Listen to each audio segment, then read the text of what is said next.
Hello အားလုံးပဲမင်္ဂလာပါနော်ဒီနေ့မှာကျွန်တော်က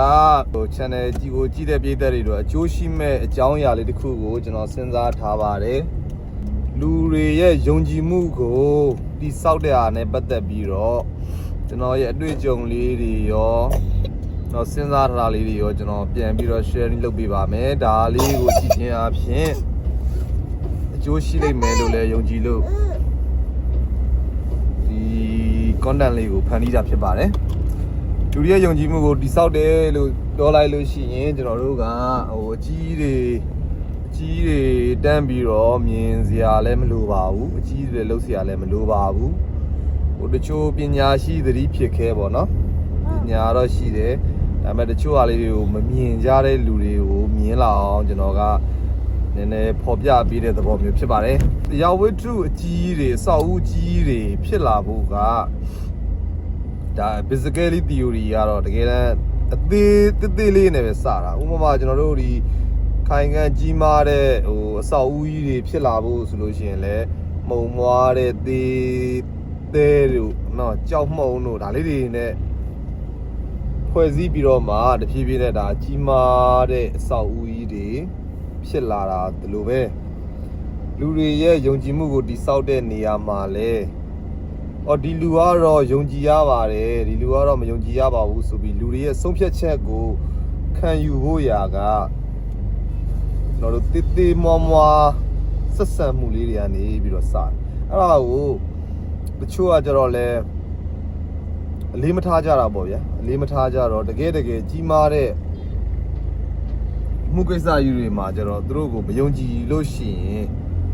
ဒါဆုံးရှုံးမှုကြီးမားစွာရရှိတတ်တယ်အဲကြောင့်ကျွန်တော်တို့ကနေ့တူကသေးမွားတဲ့ကိစ္စလေးတွေမှာလဲတခြားလေးနဲ့ဂယုစိုက်ပြီးတော့ကိုယ့်ကိုသူများတွေယုံကြည်မှုရရှိလာအောင်အဲဒါကိုတိဆောက်ဖို့ရကျွန်တော်နည်းနည်းလေးပြောပြမှာဖြစ်ပါတယ်ဒီကပြောချင်တာကဘာလဲဆိုတော့ကျွန်တော်တို့တချို့တွေရှိတယ်မိတ်ဆွေတို့ရဲ့ဒီဘဝဝင်ကြမှာလဲရှိလိမ့်မယ်ထင်တယ်အကိုလည်းကျွန်တော်တွေ့ကျင်လို့ပါအေးဟုတ်ပြီအဲ့ဆိုလို့ရှိရင်ဘယ်လိုလာမှလဲဆိုလို့ရှိရင်အကိုလည်းနောက်မှကျွန်တော်လာခဲ့မယ်နော်နောက်မှဘယ်ကျွန်တော်လာမှလဲကျွန်တော်တို့ခုနောက်ပိုင်းမေးပြစ်တယ်ဘယ်ကျွန်တော်လာမှလဲဆိုရင်ကိုကျွန်တော်နေခင်းပိုင်းလောက်လာခဲ့မယ်ဗျဆိုလို့ပြောထားတဲ့လူတယောက်ကိုကျွန်တော်တို့ကသူများရတော့မသိဘူးကျွန်တော်ဆိုလို့ရှိရင်နေခင်းပိုင်းလောက်ဧည့်သည်လာမယ်ဆိုရင်တော့ဘယ်မှမသွားပြစ်တော့ဘူးအဲ့ဒါကိုကျွန်တော်ကလေးထားတဲ့နေကျွန်တော်ကထိုင်ပြီးစောင့်ပေးနေတာတချို့ရေကြီးကိစ္စတွေရှိတယ်ဆိုရင်တော့ကျွန်တော်ကဖြတ်ပြီးတော့နေတတ်တာကျွန်တော်တို့လူမျိုးတွေအများကြီးရှိလိမ့်မယ်လို့ထင်တယ်ဒါပေမဲ့အဲ့ဒါကိုပဲချိန်ထားတဲ့လူကမလာပြစ်လိုက်ဘူးပေါ့ဗျာမလာပြစ်တာကလည်း तू ကစောစီမနေ့ပိုင်းကလေးကအခုညနေပိုင်းတော့ကျွန်တော်မလာပြစ်တော့ဘူးဗျာဆိုပြီးတော့ဖုန်းလဲကြိုမဆက်ဘူးပေါ့နော်ကျွန်တော်လဲကြိုမဆက်ပဲနဲ့ညနေနေတာကုန်သွားတယ်ပေါ်မလာဘူးဖုန်းလဲမလာတော့ဘူးဆိုတော့ပုံကူမျိုးတွေကြုံမှုကြလိုက်မယ်လို့ထင်တယ်ကျွန်တော်တို့အဲ့လိုလူမျိုးတွေကြုံမှုတယ်ပေါ့ဗျာအများကြီးတော့မဟုတ်ကြုံမှုတယ်ကြုံမှုတော့ဘာဖြစ်လဲဆိုတော့စိတ်ဆိုးသလားဆိုစိတ်တော့မဆိုးဘူးဒါပေမဲ့ကျွဲမီးတူတယ်ဆိုတဲ့စကားပုံလိုပဲပြောရရင်ကျွန်တော်ကတော့အဲ့လိုလူမျိုးတွေကိုမဖြစ်စေချင်ဘူးဖြစ်စေချင်ဘူးဆိုတာကဘာဖြစ်လို့လဲဆိုတော့တခါတလေမှာဒါတွေကဒီကိစ္စလေးဆိုတာတကယ်တမ်းဘာမှမဟုတ်ဘူးကိုလည်းကျွန်တော်လက်ဖက်ရည်တောက်ရှင်လို့ဆိုပြီးတော့ချင်းတဲ့ကိစ္စမျိုးလေးပေါ့ဗျာဘာမှမဟုတ်ဘူးဒါပေမဲ့တကယ်ကြီးမားတဲ့ယုံကြည်မှုကိုတိဆောက်ကြတော့မယ်ဆိုလို့ရှိရင်အဲ့လိုမျိုးလုပ်ထားတဲ့လူတွေကအမှတ်လျော့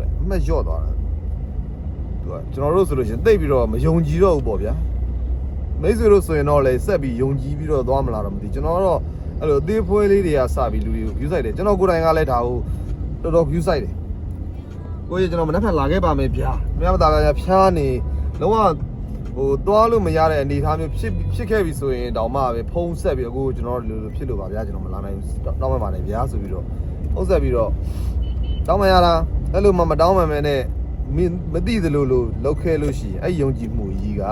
နောက်တစ်ချိန်မှာဘယ်တော့မှပြန်ပြီးတိဆောက်လို့မရဘူးဆိုတာအကြောင်းကိုသိအောင်လို့ကျွန်တော်နည်းနည်း sharing လုပ်ပေးတာဖြစ်ပါတယ်ကျွန်တော်မိတ်ဆွေတို့ရော